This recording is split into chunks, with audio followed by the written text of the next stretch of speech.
Praise the Lord. அவரை தியானிக்கிறதான இனிதான பகுதியிலே உங்களை சந்திப்பது மிகவும் சந்தோஷம். அன்பான கர்த்தருடைய பிள்ளைகளை, இன்னைக்கு சாலமோனை குறித்து தான் நம்ம தியானிக்க போகிறோம். சாலமோன் பெரிய ஒரு ஞானவான். தேவன் கேட்ட ஞானத்தை அவனுக்கு கொடுத்தார் என்று பார்க்குறோம். கேளாத ஐஸ்வர்யத்தை கொடுத்தார். தேவ ஆலயத்தை அவன் கட்டினான் என்று பார்க்குறோம். ஆனால் விசுவாச பட்டியலில் அவன் வரலை. ராகாபோட வேசியோட பேர் வந்து எப்தாவோட பேர் இது. ஆனால் சாலமனோட பேர் வரல. அன்பான கர்த்தருடைய பிள்ளையே, நீ கர்த்தரோட ஆலயத்துக்கு நம்ம எல்லாம் கொடுக்குறோம், அதனால் என் பாவம் மன்னிக்கப்பட்டு நினைக்காது. உன்னோட ஜீவியம் தான் முக்கியம். கர்த்தர் கொடுப்பது அடுத்த காரியம். கர்த்தர் கொடுத்ததுனால எல்லாத்தையும் மன்னிச்சிடுவார் நம்ம நினைக்கக்கூடாது. அன்பான கர்த்தருடைய பிள்ளையே, தேவாலயத்தை கட்டி முடித்த சாலமோனோட வாழ்க்கை, அவனோட வீழ்ச்சி எப்படி இருந்ததுன்னு தான் இந்த நாளில் நம்ம தியானிக்க போகிறோம். 1 ராஜாக்கள் 11ஆம் அதிகாரம் 1ஆம் வசனத்தில் பார்க்குறோம். அந்நிய ஸ்திரீ மேலே ஆசை வைத்தான்னு பார்க்குறோம். அன்பான கர்த்தருடைய பிள்ளை, நீ யார் மேலே ஆசையாக இருக்கிற? ஆண்டவர் மேலே ஆசையாக இருக்கிறா இல்லை அந்நிய ஸ்திரீ மேலே ஆசையாரா? பவுல் சொல்ற, எதற்காக பிடிக்கப்பட்ட அதே பிடித்துக்கொள்ள ஆசையாக இருக்கிறேன் என்று சொன்னார்.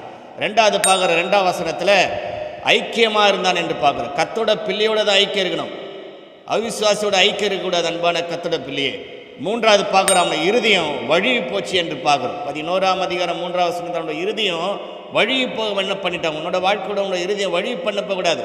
உன்னோட இருதயத்தை ஆண்டவர்கிட்ட கொடுக்கணும். அன்பான கர்த்தருடைய பிள்ளை, ஆண்டோட வருகைக்கு நீ ஆயத்தமாக இருக்கணும். உன்னோட இருதயம் சுத்தமுள்ள உன்னை தேவனை தரிசிக்க முடியும் என்று வேதத்தில் பார்க்குறோம். உன்னோட இருதயம் வழுவி போன இருதயமாக காணப்படக்கூடாது. 4வது பார்க்குறோம், அந்நிய தேவனை பின்பற்றினான் என்று பார்க்குறோம். அந்நிய தேவனை போய் பின்பற்றலாமா? கர்த்தரோட ஆலயத்தை கட்டின ஒரு மனிதன் அந்நிய தேவனை பின்பற்றி போனான் என்று பார்க்குறோம். 5வது பார்க்குறோம், பொல்லாப்பு செய்தானா? ஆண்டோட பார்வைக்கு அவன் பொல்லாப்பு செய்தான் என்று பார்க்குறோம். யோப குறித்து வேத சொல்ல பொல்லாப்புக்கு விலகி போனான் என்று வசனம் சொல்லுது. 6வதாக பார்க்குறோம், கர்த்தரை விட்டு திரும்பினான் என்று பார்க்குறோம். கர்த்தரை ஆராய்த்த ஒரு மனுஷன், கர்த்தரோட தேவாலயத்தில் அபிஷேகம் இறங்கின ஒரு தேவ மனுஷன். ஆனால் வேத சொல்றது கர்த்தரை விட்டு திரும்பினான் என்று பார்க்குறோம். 7வது பார்க்குற, கர்த்தர் அவன் மேலே கோபமாக இருந்தார் என்று பார்க்குற. அன்பான கர்த்தருடைய பிள்ளையே, இந்த கடைசி காலத்தில் எச்சரிக்காரு. பெரிய ஒரு நாணவான், அவனை போல நாணவான் மின்னும் கிடையாது பின்னும் கிடையாது. பொண்ணு வெள்ளி அவனோட காலத்தில் ஒரு பொருட்டே கிடையாது. ஆனால் அவனோட வாழ்க்கை கடைசி காலம் எப்படி இருந்தது பாருங்கள். அன்பான கர்த்தருடைய பிள்ளையே, கர்த்தரோட ஆலயத்தெல்லாம் கட்டி முடித்தான், கர்த்தரோட அபிஷேகம் வந்தது.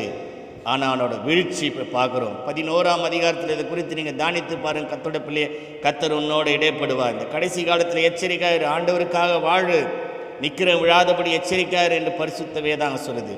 உன்னையும் ஜீவத்தையே காத்துக்கொள், கர்த்தர் உன்னை ஆசீர்வதிப்பார். ஆமென்.